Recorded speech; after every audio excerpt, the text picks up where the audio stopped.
કિરીટભાઈએ આ ફરિયાદ કરી હતી નગરપાલિકામાં અને પાટણની તમામ જે પાણી ટાંકીઓમાં પણ ફ્લોરાઇડનું પાણીનું એમને વર્ણન કર્યું હતું. કોઈ ઉકેલ આવ્યો નથી.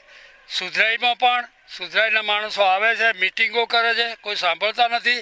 અને જો મીઠું પાણી આપવામાં આવે ધરોઈનું અથવા નર્મદાનું તો આ સોસાયટીવાળા જે મેમ્બરો છે બધા એ લોકોને શાંતિ થાય, શરીરનું સુખ થાય અને બધાને સવલત થાય એ વિનંતી છે મારી. આજુબાજુની 15 સોસાયટીના રહીશોને એના સ્વાસ્થ્યમાં બહુ જ બધા પ્રશ્નો ઊભા થઈ રહ્યા છે અને દિવસે દિવસે પાણીનો વેરો વધી રહ્યો છે, પણ એની જે સગવડ મળવી જોઈએ એ મળી નથી.